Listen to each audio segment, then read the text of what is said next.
Yes, this is the Powerful Comics Man, Gerald Dorado with Chris Bacala Comedy Podcast. and this is the first episode after the first anniversary of Sausawan Podcast. True that. Itaas mo, Chris Bacala, Itaas mo ang tubig. ang tubig. Mamaya na tong si paring Jack. Magtubig muna tayo para sa kalusugan ng ating katawan. Keep rehydrated. Keep Yes. hydrated pala. Keep hydrated. Lalo na pag ikaw ay nag-exercise, kailangan mo, aside sa water budget, alam mo ba na mahalaga ang sodium? Oh. Maraming dinidemonize ang sodium, pero ito pala ay mahalaga para ikaw ay ma-rehydrate. Ang sodium ang para yun ang nagre-retention sa sa Tubig. di ba? Tama. Kaya yung isang na-realize ko pag nag-exercise ka, napansin ko dati kasi kumakain ako ng mga chichirya. Parang hindi masyadong mabilis ang aking pagpayat dahil yung tubig, may water retention. Naisip ko dahil siguro sa chichirya. Nung tinanggal ko yung chichirya, nakita ko yung yung difference. Tama. And especially kung nag-exercise ka, kailangan mo ng sodium. At lalo pag puro whole foods daw yung kinakain mo, na konti na yung sodium, may tendency ka daw makulangan sa tubig. So dapat hindi lang tubig eh. Dapat kaya nga yung Gatorade, 'di ba? May sodium 'yun eh. Para electrolytes din, tama, 'di ba? yun. Electrolytes. Pang sa cramps 'yan. May sodium din yung electrolyte drink eh, alam ko. Kasi yung electrolyte, alam ko yun eh. Alam ko sodium nga yun. Kasi yung sodium Tama. asin yun, Oo. 'di ba? Asin. Hindi kami scientist dito, parang very basic lang yung alam namin. Oo. Pero sodium sodium chloride ang asin eh, 'di ba? Oh, tama. And bilang nasa health space, masyado kasi dinidemonize yung sodium eh. Pero kailangan mo 'yun para ikaw ay maging hydrated. Okay? Lalo pag nag-exercise ka, kailangan mo 'yun. Oo. Kasi nag-try ako ng diet na walang sodium, walang oil. Pumayat ako ng sobra, pero naging catabolic din eh. Nawalan ako ng mga muscles. At saka parang yung sasakit ang ulo mo, mga Oo, ganun. tama. 'Di ba? Masasakit ang ulo mo, sasakit ang katawan mo. Saka Ganun mas- yung And in terms sa muscle, pag okay yung sodium, tawag doon, sodium needs, mas maganda yung hulma ng muscle. Talaga. Di ba, yung sodium kasi nag-re-regulate din nung electricity sa katawan mo. Diba? Tama. Yun yung electrolytes na natawag eh. Tama. Tapos if not sodium itself, basta may kinalaman yung sodium doon. Tapos di ba yung mga palaka na patay na, di ba? Tapos biglang pag nilagyan mo ng asin, biglang gagalaw. Kasi yung mga earthworms. Oo, di ba? So, Kasi kailangan mo ng balanse sa lahat ng mga bagay. Hindi ko nga maintindihan bakit sa fitness space or sa health space, pag meron silang nakitang isang healthy, yun na lang daw dapat ang kailangan mong i-consume. Hindi mo na maiisip na lahat pala dapat may ample amount na kino-consume. kasi ang kasi sa sodium syempre yung sa kidney, 'di ba? Pag nasobrahan ka, pwedeng makasama sa kidney mo. Oo. 'Di ba? So, Pero kailangan mo yung sodium para mabuhay ka, oo, 'di ba? Even yung yung mga cholesterol, yung Kailangan sugar, man. Oo. yung glucose, 'di ba? Dinidemonize ang sugar. Tama. Kailangan pa rin ng tao ang Sugar, yung oo. rice, 'di ba? Pero hindi yung sobrang sugar. Yun ang problema. Lahat in moderation dapat. Kasi kailangan ng katawan yan eh. Yung mga minerals, yung nutrients, yung vitamins. Huwag kang dapat sumobra dun sa isa or magkulang dun sa isa. Pati yung, alam mo ba bro, yung, di ba may HDL, LDL, may bad cholesterol, good cholesterol. Alam mo, kailangan mo rin pala ng bad cholesterol. Para daw saan yun? Dahil para magkaroon ng homeostasis yung katawan. So, hindi mo talaga dapat i-eliminate totally yung nga lang kasi, yung HDL yata yung bad cholesterol. Dahil bad cholesterol siya, parang, hindi natin kailangan yun. Oo nga, no? Parang wala, masama ka na. Pero, ano yun eh, natural na nag-a-occur sa loob ng katawan yun eh. Parang colloquial na lang kasi dahil binansagan siya na bad cholesterol. Diba? Tama. Masama talaga. Pero usually, yung pag sinabing bad, masama siya pag sobra. Oo, diba? Yun tama. ang ibig sabihin nun. At hindi mo talaga siya totally dapat ibaba yung LDL ba yun, HDL. Taka lang I-fact check ko lang. Kahit nga yung water, pag nasobrahan ka ng tubig, di ba? Ay, Water, di ba? Di ba may namatay doon? Oo, di Sobrang ba? So, tubig. so, kahit anong ano yan, the water na lang yun, ha? Di ba? Yung malinis na tubig, hindi yung bacteria na water. Ayan LDL, low LDL. density lipoprotein. So sometimes called the bad cholesterol, makes up most of your body's cholesterol. High levels of LDL cholesterol raise your risk of heart disease. So kailangan mo high levels, di ba? High levels. Pero kailangan mo rin siya nung tamang amount niya sa katawan. Oo. Kasi pag sinabi nilang LDL, parang hindi natin kailangan ng LDL. Parang hindi. Kailangan ng katawan mo yan. At saka ginagawa ng ano yan eh, ng katawan mo eh. Tama, Di ba? di ba? Paano sasabihin hindi kailangan? Di ba marunong ka pa sa Kaya nature? Kumbaga, ang katawan natin, ginagawa niyang balance lahat, yung state of homeostasis. Oo, pero yun ang nakaka-fuck up kasi. Ako, I'm not really the healthiest person, no? Pero kumbaga alam mo yung may mga nababasa tayong ganyan eh. Ang mangyayari lang kasi talaga kailangan mo ng disiplina. Oo. 'Di ba? Pero yung katawan mo, it's so amazing na kaya lagi ko sinasabi is kailangan itinuturo kung sa mga high school. Kasi nung high school ako, may intindihan ko na yan eh.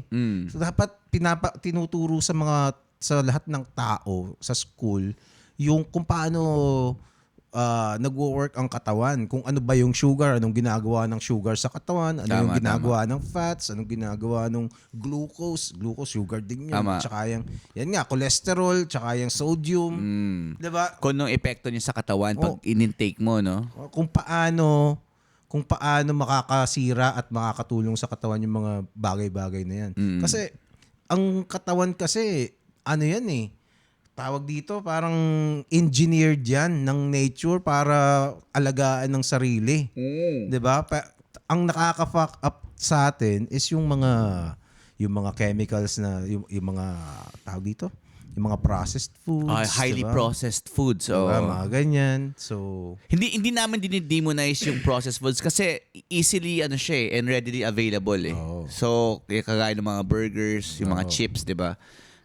Ginawa siya para sa convenience natin. Pero pag nag-overconsume ka ng mga yon, tepok ka kagad. at saka ano bang ibig sabihin ng processed food? Ang processed pag let's say yung potato, pag chinap mo yun, processed na yun. Mismo. Diba? Pag nilagay mo Tama. sa ref, hindi ko nga alam kung anong ibig sabihin ng processed eh. Kaya nga Diba? dapat ang i-avoid mo yung highly processed food. Kasi yung spaghetti, yung from the tomato sauce to yun, processed food na rin yun, di ba? Kasi dumaan siya sa proseso eh. Kasi yan, dapat ine-explain sa mga bata yan. Hanggang ngayon, di natin alam. Diba? Yan ang pagkukulang ng parang sinasadya na hindi natin malaman. Kaya nga diba? Nakita mo yung meron akong napanood sa sa mga reels sa Shark Tank. Ang produkto niya, yung Shark Tank, diba? Yung magpa-present ka ng mga produkto tapos pwede kang magpa-subsidize sa mga bilyonaryo kung tutulungan ka sa negosyo mo. Ang negosyo niya, alam mo sa halip na mask, ang ginawa niya parang filter na ilalagay mo lang dito sa nostrils para yung parang mask na yun. Mas matindi yun sa mask. May oxygen? Wala. Filter Wala. lang? Filter lang. Di ba? Pero hindi kita yung filter na yun. Kita pag tiningnan mo, 'di ba? Pero pag hindi, parang negligible 'yun, 'di ba? So, it's napaka-simple idea, 'di ba?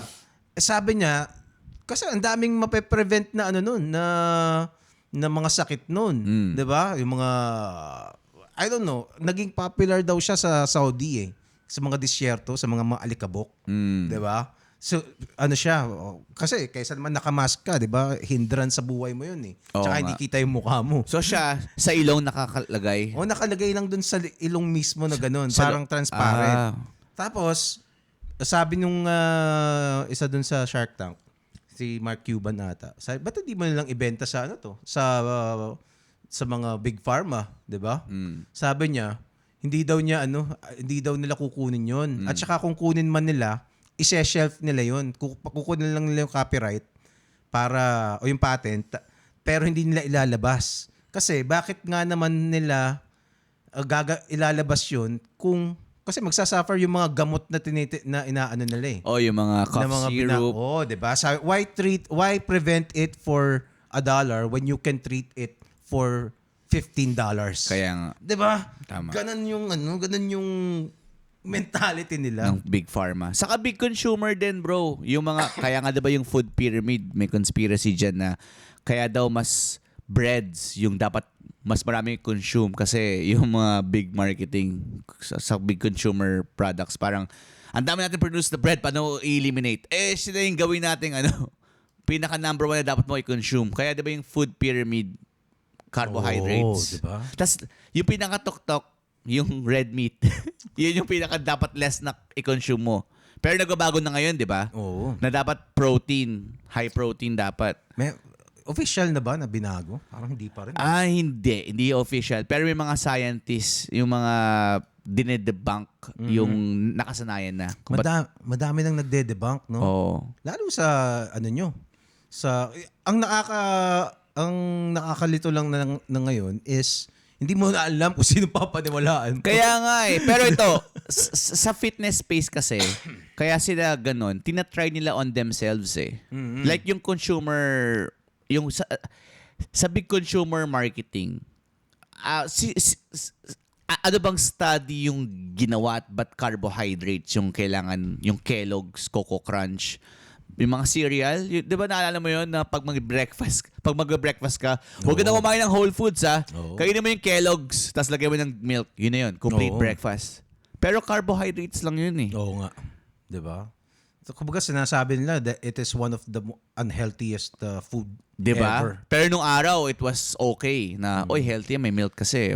Madami nga nagsabi na yung milk nga daw, hindi daw hindi daw talaga healthy yun Kasi madaming, yung mga baka, ang dami niyang mga antibiotics na tinuturok dyan. Diba? Yung legit tapos kasi, lalabas sa milk niya. Bro, yung titira ko dahil sa Lipa, yung Milk Joy, shout out Sir Johnny, sila yung nag-serve sa Starbucks ng milk nila. Alam mo kung gaano katagal lang yung duration ng milk bago siya ma-spoil? 2 days. Ganun lang. 2 days, di ba? Tapos meron ka mga nasa Tetra Pak na milk na umaabot na mga 3 buwan, 1 buwan. Di ba? Paano nila papahap? Talaga bang legit na gatas lang yon, walang preservatives na halo? Hindi ko alam kung ano yung pag-pinasteurize. Yung pasteurization kasi parang tatanggalin yung mga bacteria ng di ba? Hindi ko alam kung yung process na yun, di ba? Pag pinasteurize. Kung yun yung magpapahaba ng buhay. Kasi nakabili ako nun nung Milk Joy na yun. Dati nung nandun pa ako sa Laguna. Sikat yan Oo. Naka-plastic pa lang dati yun Oo. Plastic tapos tutusukan mo ng straw tapos yung planta nun sa Lipa, may mga baka talaga si Sir Johnny dun sa kanyang cowboy na subdivision. Talaga? Parang maganda dun tapos minsan kasi nilagay ko yun sa hindi ko na ilagay sa ref. Wala, nasira. Di ba? Nasira agad. Oo. Di ba? So doon ko nalaman na bilis pa lang masira ng gatas. Yung kasi bro, yung milk itself, kasi di ba dati kailangan uminom ka ng milk para tumibay yung bones. Ngayon, pag na-overproduce, meron kang over-consumption ng calcium, pwede ka maka-develop ng plaque sa arteries. Daming no? Di ba? Ang dami mo pwedeng ikamatay. Grabe. So dapat balance lang talaga. Saka walang diet na walang specific diet na okay sa'yo. Kaya vegan man yan o pescatarian yan, depende sa katawan mo kung paano siya mag-a-adapt dun sa binibigay mo sa kanya. Yung last year, na natakot ako kasi parang sumasakit yung chest ko. 'Di ba? Sabi yun daw ang na parang symptom na magkaka-heart attack ka, 'di ba? Parang dumaano yung chest ko. Napapraning ako diyan. So, 'di ba sabi ko, ito na ba to? Baka mamatay na lang ako. Minsan parang nagising ako na parang may umano sa chest ko. So ang ko naman, nagpa-check up ako noon. Sa cardiologist. So punta ako doon. Oo, nakakapraning Tapos pagdating ko pa lang, sabi ko may chest pain ako Unang tingin ko pa lang, alam na nila na hindi ako inaatake sa puso Kasi kung inaatake daw ako sa puso, parang daw talaga ako. Oo, tama. Baga parang lantutay talaga Kasi ako. hindi mo alam na nangyayari na sa'yo yun. Kasi parang feeling mo normal lang. Tapos ang nakakatawa doon, pag daw kasi hindi mo makikita 'yon. Basically ang naging ruling kasi in-ECG ako. Oo. Healthy naman yung ECG ko, 'di ba? Ang ruling niya is muscle pain. At saka meron parang mga cartridge daw na pwedeng kasi nagbubuhat ako noon eh. Nausod lang, ganun. Oo, parang yung mga cartridge daw dito sa ribs ko, maaring doon daw nanggagaling yung pain. Hindi yung heart mismo. Oo, yung muscle related. Oo. So parang ganun. So iniisip ko, pero sabi ko dun sa doktor, kasi nag-google ako ng mga pwedeng dahilan, hindi ko nakita 'yon. Oo. 'Di ba? Hindi niya sinasabi. Huwag ka mag-google pag may nararamdaman ka. Kasi palala ng palala yun. Diba palala ng palala yung sinasabi ni Google eh. Oh, either diabetes, heart attack, Tas o kaya magiging AIDS. cancer. Diba? Cancer, nasa AIDS ka na. Tangina, masakit na yung dibdib ko, AIDS. Oo, 'di ba? Ang labo eh. So, sabi ko, pero ang suspicious no na parang tawag dito, Google ka, tapos wala yung yung pinaka hindi nakakatakot na result, Wala. na possibility, wala doon. Wala doon. 'Di ba? So Puro- mapapraning ka talaga. Puro worst case scenario. Tapos ang gagawin mo, mag-self-medicate ka. Kasi minsan nakalagay doon kung ano yung dapat medication mo. Oo nga eh. Kumbaga parang ang naiisip ko na tuloy ngayon, parang yung Big Pharma talagang pinaka Evil. at saka pinaka deceiving Oo. na entity sa mundo. Kailangan nila yun eh. Para mag-survive sila eh. Grabe. At actually ang evil is a right word to describe it. Mm. 'Di ba? Hindi lang pharma bro, pati big consumer, yung mga Kellogg's nung araw na sinasabi, ito dapat yung i-breakfast, okay? Yung eggs, masama yan, nakakataas ng cholesterol yan. Kaya for a diba? time, parang, wag ka kumain ng egg ha. Parang Masama yan. hanggang isang itlog ka lang. Isang natural araw. food, no? Isang natural food, dinimonize nila, no? Unbelievable, no? Diba? Unbelievable. Samantalang yung mga tao sa atin, kumbaga, probably siguro half of the people back then would not have survived kung walang eggs eh. Yung no? mga lard, di ba, for a time, naalala ko, iniwasan ko yung taba dun sa pork chop eh. Oo. Kasi feeling ko, yun yung nakakakos ng pagkalag ng arteries eh. Oo. Tapos nalaman ko, nung nasa fitness na ako, na kailangan mo pala ng taba. Oo. Lahat kailangan mo yung macronutrients, fats, protein, carbohydrates. Sa oil yun eh. Energy Oo. yun eh. Yun nga yung, pero yun ang pinaka nakaka-wow sa katawan eh. Ito mo, taba, tapos mako-convert sa energy. Di ba? Baka hindi ka makakagalaw kung wala kang energy. Mm. Di ba parang, para sa akin, miraculous yun eh. Di ba? Isipin mo yun, taba, tapos parang liquid na ano lang yan eh. Kahit ano yan, kahit either butter, oil, or what. Oh, yung ghee. Yung ghee yung tinatawag sa Indian ba sa Pakistani. Butter din yung ghee eh. Talaga? Ghee? Oh, ghee. Yung parang crystal clear na butter na nilalagay sa mga biryani shit nila. At saka, yung mga, kasi yung energy na yan, isang ano lang yan eh. Sa pagkakaalam ko isa lang yung energy. So yung energy na nagpapatakbo sa katawan natin, it's the same energy yung energy found in bombs, yung mga sumasabog, di Yung ba? mga nuclear bombs. Di ba? Kaya yung mga kamalig, Oo. may mga sumasabog na kamalig eh. Kasi yung rice energy yun eh. Di ba? Oo. Carbohydrates yun eh. Pag daw may mga, yung sa Mythbusters, doon ko nalaman yan eh. Yung mga kamalig na parang tore na Oo. mataas. Ano yung kamalig? Yung storage ng mga grains. Ah. So sa kanila mga wheat. So minsan parang powdered na yun eh. Tapos pag ang mangyayari, pag nagkaroon ng static energy, pwedeng ma-ignite yung Yung mga kamalig. kamalig tapos sasabog siya. Oo naman, 'di ba? 'Di ba meron nga combustion something sa tao, 'di ba? Yung coffee creamer, gumawa sila ng bomba mula sa coffee creamer. Kasi energy yun eh. Oo nga. Carbohydrates yung coffee creamer eh. 'Di ba? Meron nga parang patatas, 'di ba? Ginawa nilang bomba yung patatas. Hindi kasi yun, 'di ba? Starch din yun eh. Starch yung 'Di ba yung patatas. patatas?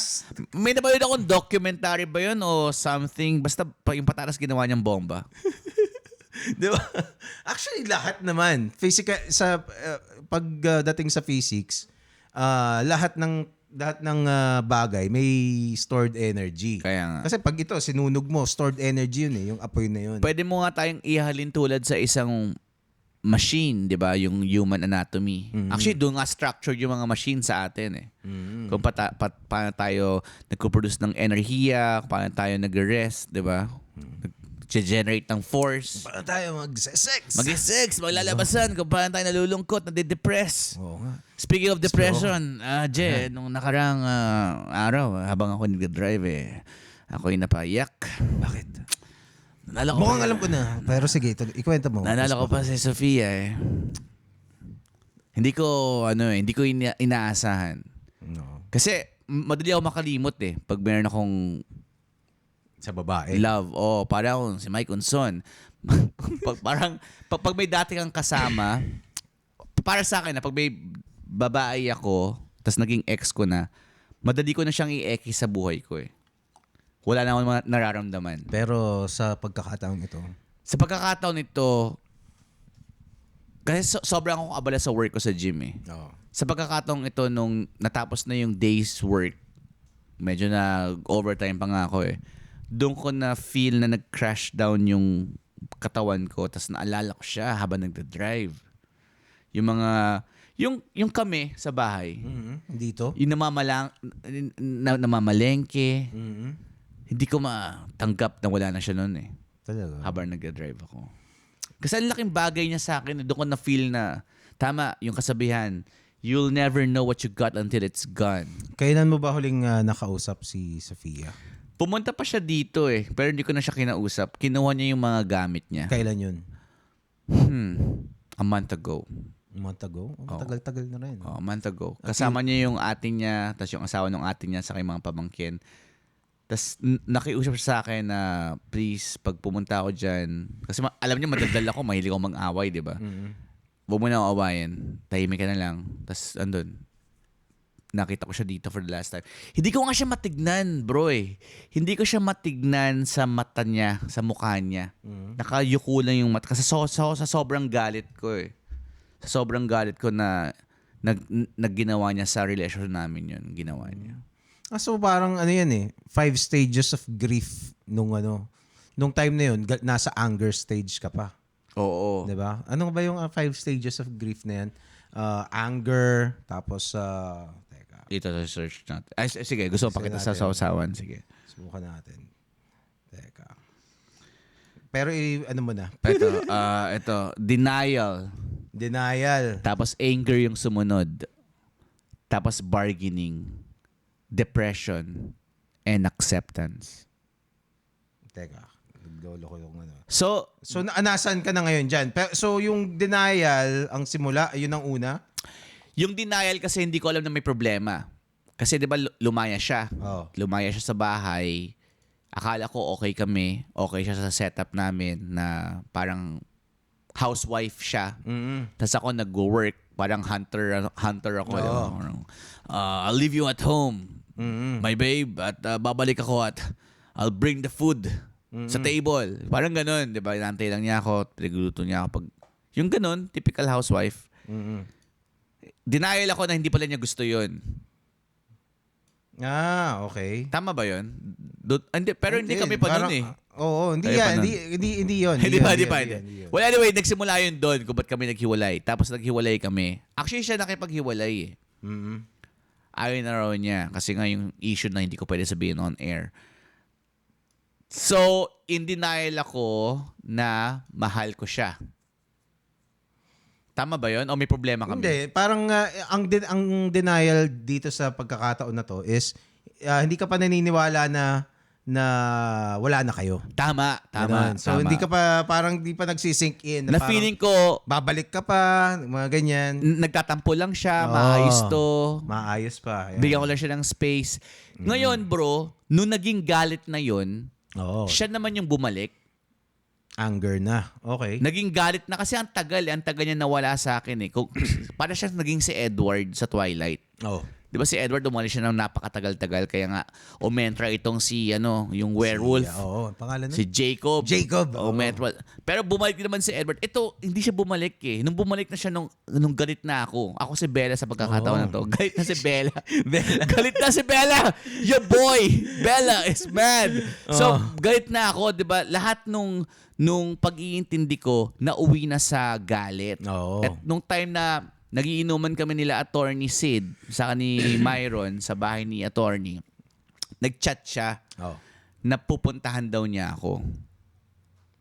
Okay. Nang oras ng gabi mga 12 midnight. So ako, kasi medyo nakainom ako ng Chivas Regal. Minsan naaning ako sa Chivas Regal eh. Sabi ko, huwag ka nang umuwi. Wala ka nang babalikan dito. Talaga. Ganun yung sinabi ko. So, Teka. so ngayon, ang ginawa niya, ang ginawa niya, pumunta siya dito kasi parang feel niya may babae ako eh. Oh. Pero wala naman. Kasi kasama ko na si Attorney noon sa si Myron. Oh. So nung umuwi na ako, kasi alam kong uuwi din siya, kumakatok siya dito sa pinto. Oh. Hindi ko siya pinabuksan. Talaga? Dahil galit ka? Dahil galit ako. Sa halip, nagsabi pa ako ng mga masasakit na salita sa kanya. And napilitan talaga siyang mag-effort na bumalik sa akin. Kaso lasing ako eh. Anong magagawa ko? Parang kung ano yung nararamdaman ko noon, ilalabas ko lang eh. So hindi ko siya pinagbuksan. Kaya pag lasing ka, hindi ako nakikipagtalo sa iyo eh. Pero kasi nung tama ka diyan. Kasi walang point. Oo, eh. diba? Kasi hindi na ako yun eh. Hindi na ako yung kausap mo eh. Nung last time na may pinag-uusapan tayo, lasing si Chris pa. Wala na yan. Papayaan ko na to. Hayaan mo na to. Tama. Kasi alam mo yan eh. Pero nung time na yung kay Sofia, you have to understand na wala siya ng pagkatagal-tagal sa akin. Tapos biglang sa oras ng gabi babalik siya. Bakit daw siya bumalik?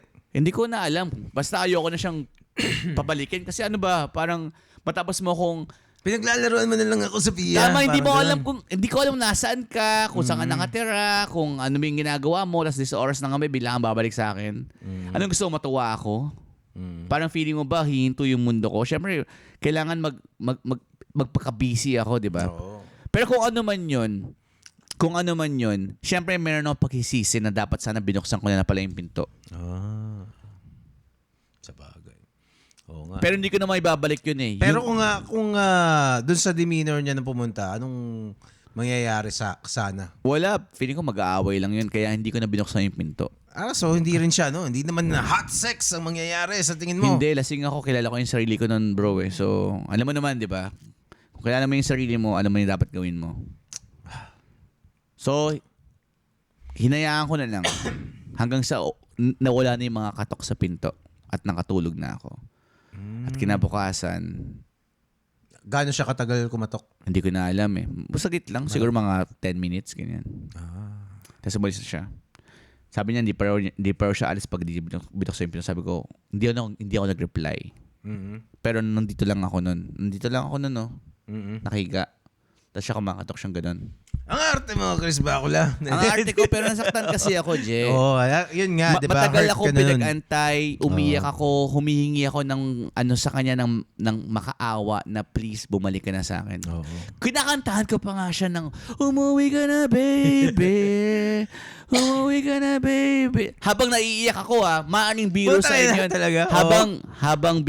Akala nyo biro lang yan. Pero habang kinakanta ko yan sa Viber, di ba pwede ka mag-record ng voice mo doon, naiiyak ako. Siya, meron ba siyang mga ganong klaseng moments sa'yo, pabalik? Nung huli na siguro. Pero, Nung after niya pumunta dito? oo. Pero wala na eh. Pero nag-express siya na parang namimiss ka din. Oo. Pero wala na eh.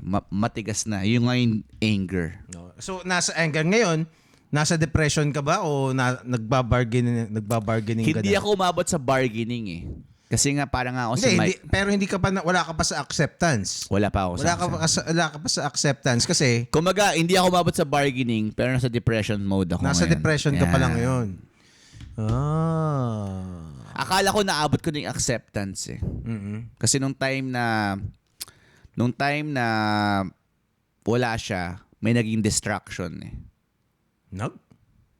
Distraction. Distraction. Distraction. I see. Hindi destruction. Kala ko distraction. Distract. Okay. Distraction. Mukhang alam ko na yan, Chris Bacula. Nabaling yung attention ko sa ibang mga bagay na akala ko ay okay pero hindi pala. Pero alam mo, naiisip ko rin yan dati eh. Nung mga panahon na sabagay hindi ko rin masabi na kung in love talaga ako dun sa mga tao na to eh. Yung mga let's say meron akong pinopormahan. Tapos medyo hindi minsan okay naman kami tapos biglang hindi 'di ba? Bigla kang parang i-ghost ka, 'di ba? Parang ganun, hindi ka biglang magiging cold sa'yo. 'Di ba? May mga ganun eh. Mga ligawan stages. Tapos biglang merong yung isang tao na pinaghahanapan mo ng ganun, ayaw niyang ibigay sa'yo yung affection na hinahanap mo. Tapos biglang merong dadating na nakukuha mo yun. 'Di ba? Parang merong may crush sa'yo, 'di ba? Tapos okay din naman, 'di ba? Parang kung ano yung hinahanap mo sa kanya, ang sinasabi ko lang is nalilimutan ko eh na yun siya, yung isang tao pala yung gusto ko supposedly. Parang kaya ang naging theory ko, actually iisip ko pa rin hanggang ngayon to eh, na baka yun lang affection, yung need mo for that affection ang hinahanap mo talaga and not exactly the person. Yun, dun yung realization ko kay Sofia Je. Ano? Kasi nung itong taong na to na pumasok sa buhay ko was giving the same affection or was willing to give more. Nung nagda-drive ako nun, masaya na ako nun eh, na nandun na siya sa buhay ko eh. Biglang, hindi pala. Kasi hindi siya si Sofia. Oh. And I had to call it quit sa kanya the next day. Na hindi talaga mag-work to kasi It's unfair. unfair and mahal ko pa talaga si Sofia. Yun. Kaya mas better na muna ako mag-isa. So hindi yun affection eh. Parang naalala ko yung mukha niya, bro, habang parang vividly na namamalaki kami yung ginagawa namin day by day. Naalala Yung ko mga yun. mundane na. Yung mga mundane things. 'Di ba? Naalala ko yung tawa niya pag ginagawa ko yung mga stupid shit ko, di ba? Naalala ko pag inaantay ka namin, tapos late na naman si Gerald. Ganon. Naalala ko yun at nalulungkot ako. Kaya nga hindi ako makatulog sa taas eh. Kaya nga dito ako sa baba natutulog lagi. Dito ka pa rin natutulog. Kaya andyan yung mga... Oo nga, no? Nandiyan Kasi ang yun mga yung- una ni Chris Bacula. Yun yung ano namin eh, safe space together. Yung kama sa taas. Walang ibang nakakita nun. Kahit ako, hindi pa ako nakakakita. And si Lodrick, sinamahan niya ako kahapon at nag-smoke kami dito eh. Oh. Ang saya-saya ng smoke session namin biglang naging sad. Biglang bumaba yung enerhiya. Kasi ang saya-saya namin yung mga tinatawa namin, mga kung ano-ano lang, di ba? Tapos biglang naalala ko, let's si Sofia. Tapos naikwento ko yung kwento namin sa kanya. Kasi nandun siya nun eh. Doon sa dating stage namin, nung nag-podcast kami ni Lods, sa Chris Bacula Comedy Podcast, naikwento ko siya nun eh. Pero hindi pa niya alam na si Sofia yun. At kahapon ko na nasabi na yung si Sofia, siya yung girl na kinikwento ko sa'yo dun sa podcast na ginawa pa namin clip. Ano ba yung kwento mo dun? Kasi, pwede sabihin. Pwede. Kasi nung time niyo, nahihirapan akong ligawan si Sofia. Oh. Na hindi ko siya makuha. Kasi feeling ko kasi nung time na yun, marami akong dididate na babae. Tapos, siya yung nag-stand out eh. I think tatlo silang dinidate ko noon eh. Oo, tama. Pinagsabay-sabay ko sila. pero tawag dito, alam ko asol ako, pero siya yung nag-stand out doon. And kahit na mas better choice yung dalawa. Oh. Bakit? Paano mo nasabing better choice? Yung isa kasi summa cum laude ng Ateneo eh. Oh. Medyo may mapera. Kaso Supposedly better. Kaso bata pa. Oh. Yung isa naman, single mom, very matured, naintindihan yung kalagayan ko, well off sa buhay, she can provide on her own. Okay. And ito si Sofia, isang wanderer. Ilang taon na yung isa? Yung single mom? 35? 35? Okay. So, ang ibig sabihin, in terms sa estado ng buhay, kumbaga mas better choices sana yung dalawa. Kaso, you don't choose the one you love eh. Ano ang naging panabla ng ating Safia? Number one, syempre na gusto ko yung sex. Oo. Yan, number one talaga yun. Ako, kung kilala niyo si Chris Bacola Comedy Podcast, lagi akong sex. Kahit sa stand-up comedy ko, laging sex ang topic. Hindi ko maintindihan. Lagi akong, sige. lagi akong nabubulyawan ng mga colleagues ko. Bakit puro sex? Kasi number one sa akin. Yan, yun yung love language ko. Oo. Meron ba ganun love language? Love language. Hindi. Touch, pwede yun. Touch. Pwede yung touch. Touch the tita yung oo. magta-touch. Pwede ba yun? Oo. May ba ganun ba? O, touch. Parang connected yung touch sa sex. Touch, kasama na yun. Yun yung love language ko. Kailangan ko muna mat-touch para malaman ko. Oo.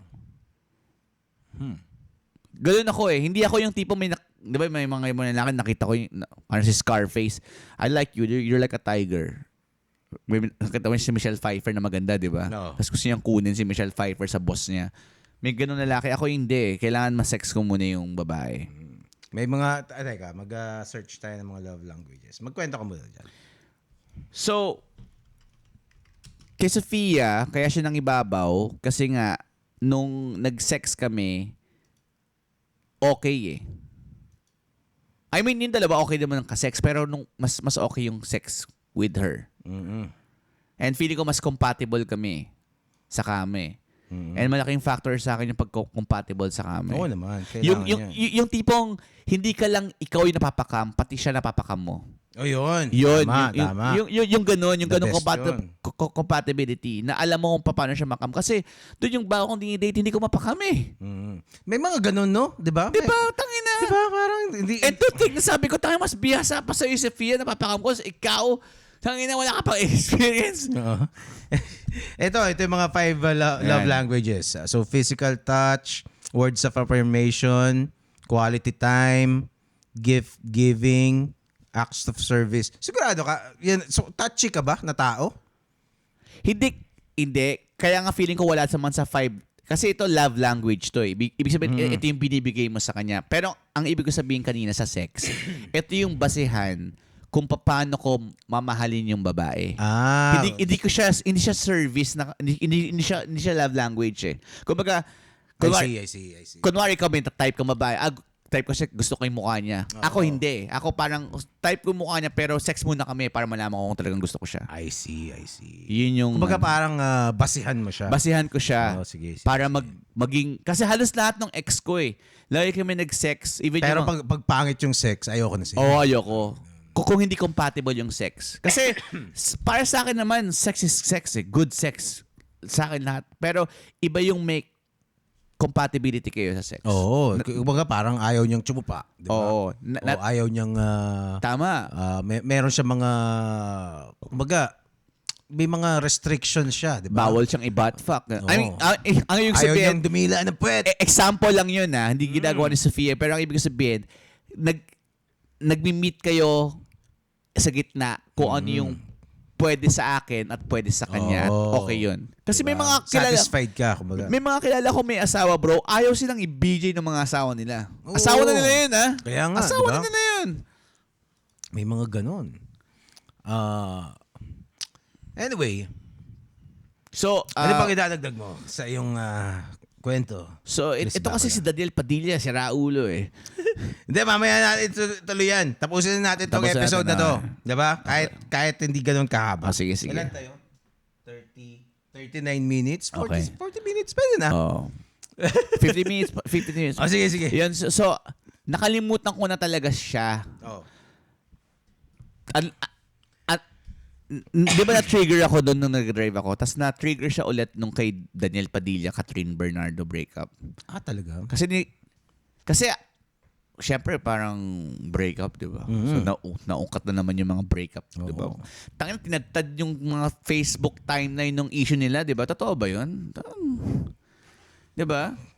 Yung ang issue dun sa tawag dito, dun kay Catherine, dun sa Daniel DP is yung para sa akin yung ang issue diyan is To a lot of people, yung mga intriga, yung mga Andrea Brillantes, yung mga Oo. yung mga tawag dito. Kung sino mang third party. Third party, yung cheating, ganyan. Oo. Para sa akin ang issue ang issue na interesting para sa akin doon is yung haba ng 11 years. Oo, ang diba? haba nun. No? 11 years, isipin mo. Tapos biglang maghihiwalay lang kayo. Oo. 'Di ba? Kasi madaming affected na na mga tao na hindi naman fans ng may nakikita akong post sa sa timeline ko na alam ko hindi naman sila mga Katniel fans, hindi naman sila mga Love Team fans eh.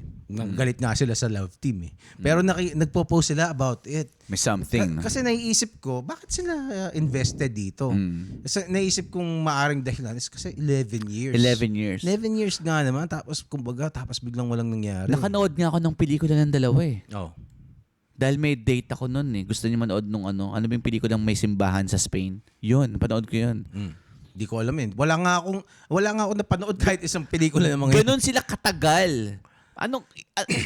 Hindi pa ako nag-i-stand up noon. Nanood kami sa sinehan nung pelikula ni Daniel Padilla at ni Catherine Bernardo dun sa simbahan sa Spain. Oh. Kasi nga Barcelona with Love yata yun. Barcelona. Kasi gusto yung date ko manood ng Barcelona with Love. Oo. So ganun siya nagmamatter sa sambayan ng Pilipino, yung couple na yun. Ako kasi nagkaroon ako ng ex na umabot kami ng more than 7 years. And kumbaga parang you fall out of love, 'di ba? You fall out of love and Tama. you eventually realize na hindi ka magiging masaya doon sa tao na yun. That you are looking for something na wala sa kanya. 'Di ba? So, ang mangyayari, it would be unfair to look for those qualities na alam mong hindi naman maibibigay nitong tao na to. Tama. Alam mo 'yon? Pero ang thing kasi back then, siya hindi pa kasi ang nangyayari sa amin lagi kaming on and off, lagi siya makikipaghiwalay siya sa akin. Tapos ako kasi hindi ako nakikipaghiwalay eh. Kasi unang-una, inuunahan niya na ako. Oo.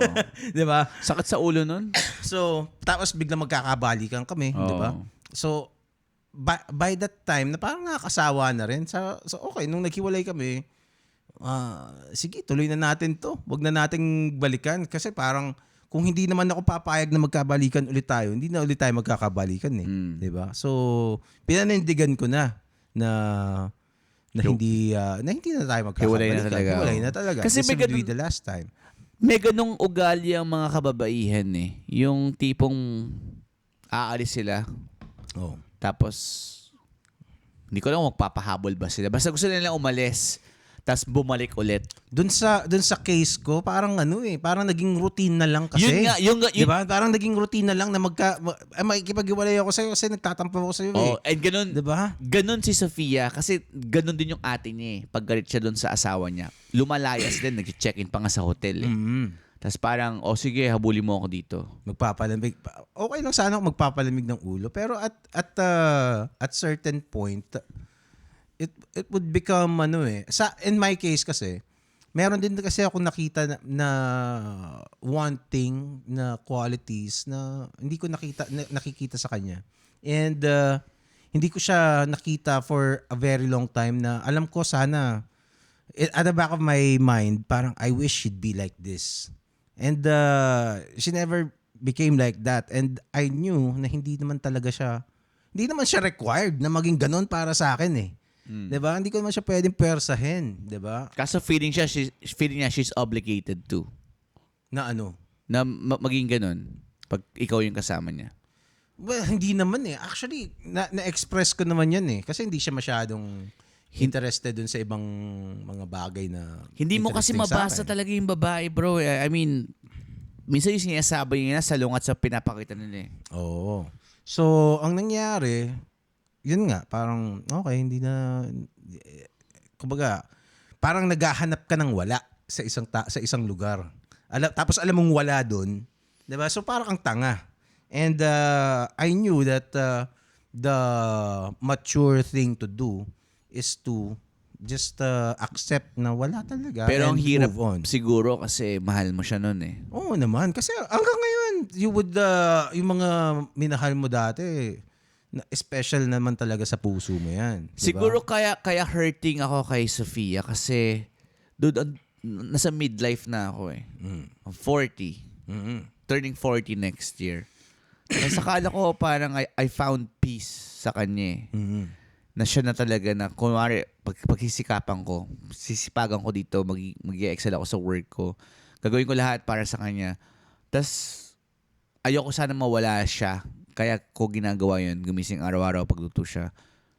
Pero kung feeling niya na kulang yun para sa kanya or yung effort ko ay hindi at par doon sa ine-expect niya or may mga pagkukulang ako sa kanya, hindi ko nasabi yun. Hindi niya nasabi sa akin yun eh. Oo. Hindi ko na nagawa ng resolution. I see. Ang hinandle lang niya on her own. Lumayas na lang siya. So you'd wish she gave you a chance to resolve, ganun ba? Looking Yung back, sinasabi mo? sana nasabi niya sa akin eh. Sana naging open siya. And dumating pa nga sa point, bro, nung nag-uusap kami nung lasing kami, alam mo sinabi niya sa akin, butik pa nung wala kang work. Masaya tayo. Talaga? Nalungkot ako dun.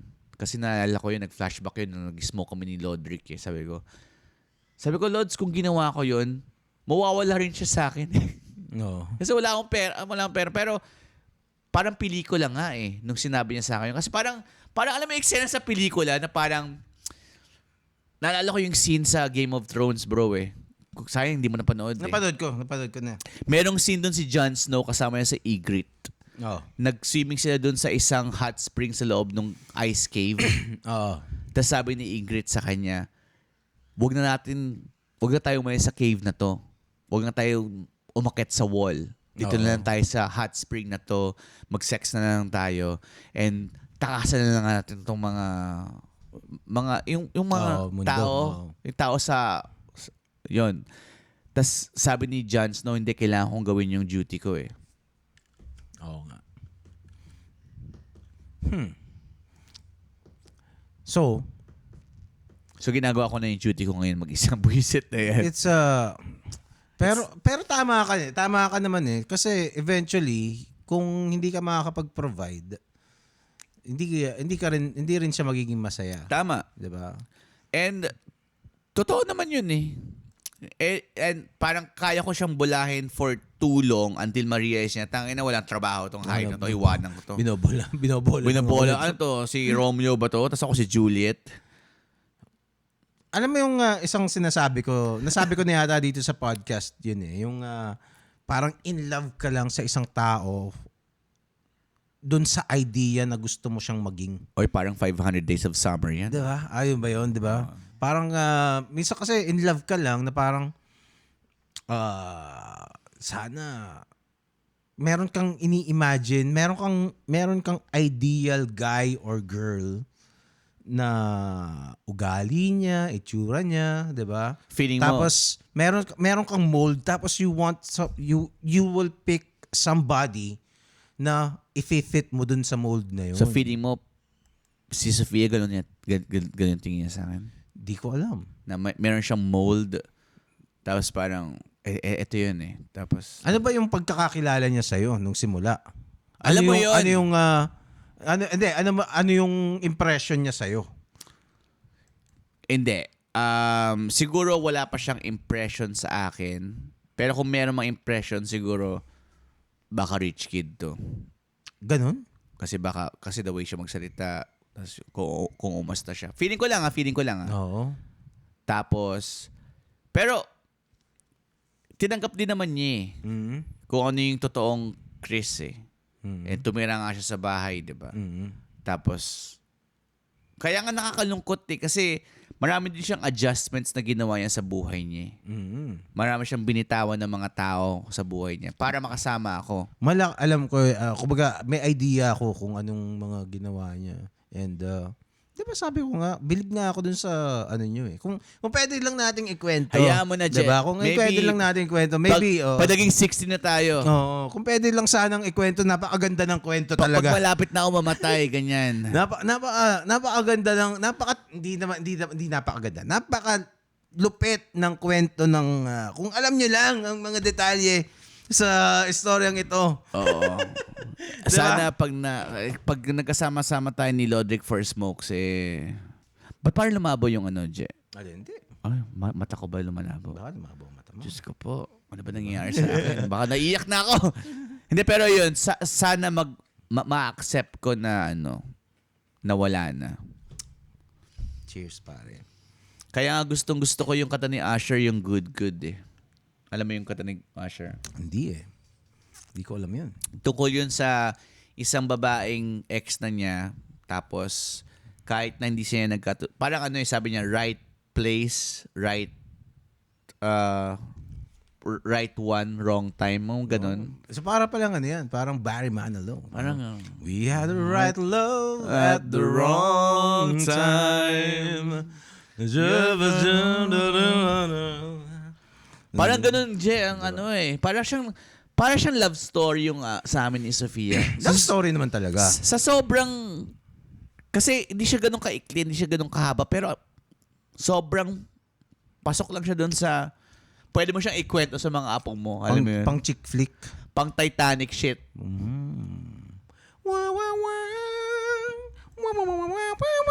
Anyway, diba? kaya sentimental kasi 1 year na tayo sa podcast, tas kasama natin siya sa first episode. Oo nga. We were graced by her presence. And now Anyway, itaas ulit natin para sa 1 year. 1 year. May mga hindi magandang pangyayari. Merong mga times na medyo hindi tayo nakakapag-record at mga changes sa schedules natin. Kasi nung unang mga months natin, almost every day meron tayo eh, di ba? Para tayo mga addict nun eh. Oh, and Lagi may pot session. And it's I wouldn't say unfortunate. Ganun talaga kasama sa buhay yan eh. Oo. Pero if we were able to sustain that, probably the podcast would have been much bigger by now. But nevertheless, it is what it is, and we are still very happy that we started this podcast. And doon sa mga nagtataka, may mga nagme-message sa akin minsan parang, bakit hindi na kayo nagre-record? Hindi ko na lang nare-replyan eh. Pero life, yun lang naman talaga ang sagot. Life is happening. Tama. And we try our best to record as much as often as possible. Yung nga lang sometimes hindi nagsuswak yung schedules Tama. namin. And kami, ginagawa namin best effort. Si Jem, may family life. Ako naman sa work, di ba? Pero kahit magkaiba yung mundo namin, nagmi-meet pa rin kami Oo. sa gitna. Pero one thing that we can promise is we will do this. Like I said, wala kaming balak talagang ihinto itong podcast na to. And as a matter of fact, meron kaming mga binabalak talaga. Yan. Tingin ko matutuloy na to. Oo. Matagal na namin binabalak to yung Sausawan Live. Live show! Sausawan Live, doon sa mga hindi nakakaalam ay nagpost tayo ng mga videos, nag-stand up si Chris. Ako yung nagvi-video noon. Oh, and si Jen, na-video mo ba yung sarili mo nag-stand up? Hindi pa, ayoko munang ibigay kasi parang hindi pa O parang nag-perform si Gerald noon. So aayusin ko yung mga materials ko. Ayun lang. Pero we will be announcing soon Sausawan Podcast Live. It's meron kaming nakuhang venue na napakaganda. Sa QC's lang siya. Perfect. And if you want to support this podcast, you can check us out. You can meet us personally and we'll have a good time. Tama. Promise. Diba? We're gonna have stand-up comedy, conversations, and music. Tama. And great people. And alcohol. Yan.